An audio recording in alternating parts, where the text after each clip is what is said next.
અમારે આ દાડમડીમાં ફૂલ બહુ જ આવે છે ને બધા ફૂલ ખરી જાય છે.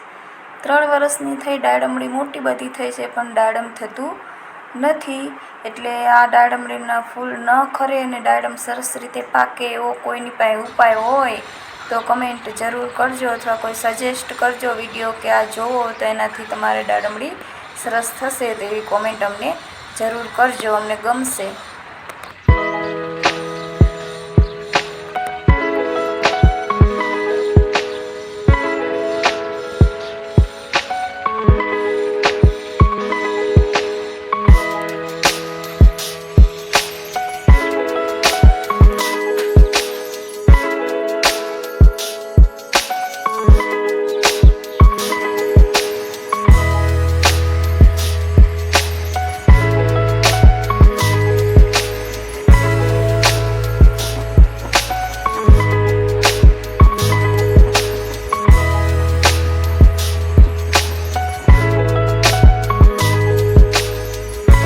હેલો મિત્રો, જય માતાજી ને જય શ્રી કૃષ્ણ બધાને. જો અત્યારે ચૈત્ર મહિનો ચાલે છે અને ચૈત્રી નવરાત્રિ એ ચાલે છે. એટલે નવરાત્રિની આજે થઈ ગઈ છે આઠમ. એટલે આપણે આઠમના આજ માતાજીના નિવેદ કરવાના છે. એટલે આપણે નિવેદ કરવા જવાનું છે. એટલે આપણે ફટાફટ લાપસીને એવું બનાવી નાખવી, પછી આપણે માતાજીના નિવેદ ઝારવા જવાનું છે. જો લાપસી બનાવવા માટેની પ્રસાદીની તૈયારી આપણે કરી નાખી છે. બધું જ આપણે સૌથી પ્રથમ તો 5.5 શેરની લાપસી કરવાની છે. એટલે 5.5 શેર એટલે 2 કિલો અઢી કિલો ને આપણે ઉપર બીજું 100 ગ્રામ જેવું લેવાનું. 1 શેર એટલે 500 ગ્રામ થાય. એટલે આપણે 5 શેર કરવાના છે. એટલે 2.5 કિલો અને માથે બીજું 100 ગ્રામ લેવાનું છે. એટલે આ 5.5 શેર લોટ છે. અને લોટની બરોબર એટલે કે આ ધાર બરોબર લોટ થાય એવું છે. એટલે આ જ વાસણના માપે આપણે પાણી લેવાનું છે. જેટલો લોટ હોય એટલું જ પાણી લેવાનું. એના કરતાં ઓછું પાણી લો તો ચાલે, પણ એનાથી વધારે પાણી લેવાનું નથી, નહીંતર આપણી લાપસી ચીકણી થઈ જશે. એટલે આપણે એટલું પાણી લઈ લીધું છે. અને આ લીધો છે ગોળ. આપણે 800 ગ્રામ જેવો ગોળ લીધો છે. 750-800 ગ્રામ જેવો ગોળ લીધો છે. અને આપણે સરસ રીતે પાણીમાં હમણાં નાખી દઈશું. અને આમાં છે આપણે કાજુ બદામ ને દ્રાક્ષ ને એવું બધું આપણે જે નાખવું હોય તે નાખી શકીએ. અત્યારે હાજરમાં કાજુ બદામ છે એટલે આપણે કાજુ બદામ નાખશું. અને આમાં છે વરિયાળી. વરિયાળી વગરની લાપસી તો અધૂરી જ કહેવાય. એટલે વરિયાળી તો ખાસ લાપસીમાં નાખવી. તે વરિયાળી લાપસીમાં નાખવાથી એની સુગંધે બહુ સરસ આવશે અને ખાવામાં પણ એટલી જ મીઠી અને બહુ જ ટેસ્ટી લાગશે. અને આ 2 વાસણ આપણે લઈ લીધા છે. એને છીબું ઢાંકવાનું, લાપસી આનાથી હલાવવાની અને નીચે તળિયે ન ચોટે એટલા માટે આ દાંતરડાનો ઉપયોગ કરવાનો છે. એ આપણે હવે લાપસી બનાવવાનું આપણે સરસ રીતે હવે ચાલુ જ કરી દેવી.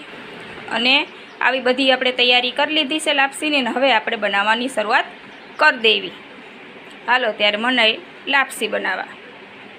લાપસી બનાવવા માટે સૌથી પ્રથમ તો આપણે આ પાણી જે છે ને, આ પાણીને આપણે પહેલાં ગરમ કરવા મૂકી દઈશું. એટલે પાણી પહેલાં ગરમ કરવા મૂકી દઉં. અને આ પાણીની અંદર આપણે થોડુંક તેલ પણ નાખવાનું છે. 3-4 પાવડા તેલ, એટલે કે આપણે લગભગ 50 ગ્રામ જેવું તેલ નાખવાનું છે. એટલે લાપસીમાં સુગંધ સારી આવે, લાપસી છૂટીને એવી સરસ થાય. આપણે તેલ નાખી દેવી.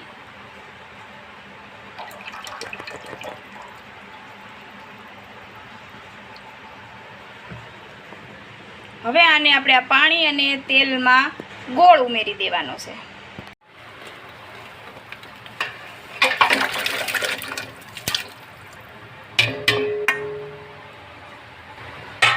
હવે આપણો આ ગોળ અને તેલ ને એવું બધું આ ઉકળીને સરસ જ પાણી થઈ જાય, મસ્ત ઉકળતું પાણી થઈ જાય ત્યાં સુધીમાં આપણે આ જે લોટ છે,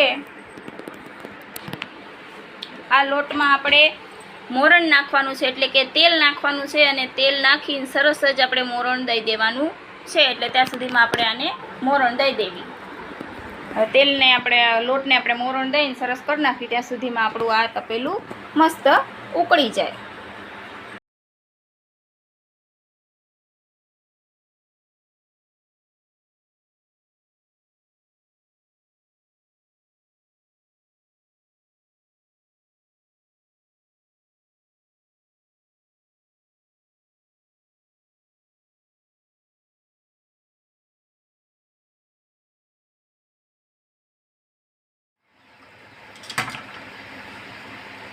હવે પાણી આપણું બરોબર સરસ ઉકળી ગયું છે મસ્ત મજાનું, અને આપણે બનાવવાનું કરી દેવી લાપસી ચાલુ. હવે આપણે આમાં લોટ ને એવું નાખી દઈશું.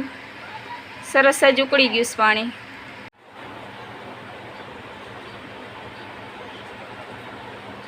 આપણે લોટે નાખી દીધો છે સરસ મજાનો તે જો મસ્ત.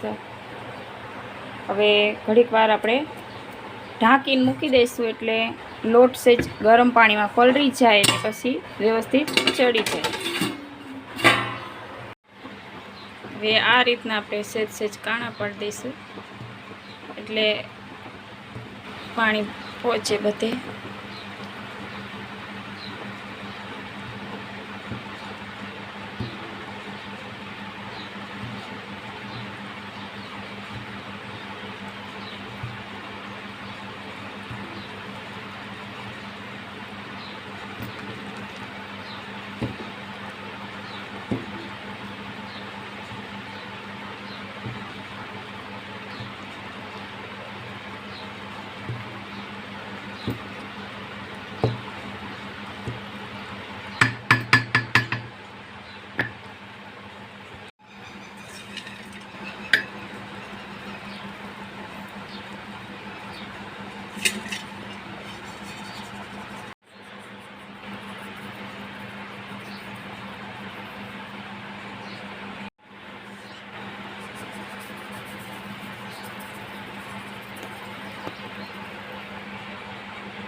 જવા તૈયાર થઈ ગયા છે. મસ્ત મજાની લાપસી બનાવી નાખી છે અને હવે લાપસી બનાવીને તૈયાર થઈ ગઈ એટલે હવે આપણે શ્રીફળ ને દિવેલ ને અગરબત્તી ને આવું બધું લઈ જવાનું હોય અહીંયા, એટલે એ બધું આપણે તૈયાર કરી લીધું છે. એટલે હવે આપણે માતાએ લઈને જવું જ છે અને પછી આપણે મોઢપણું તમને દેખાડું.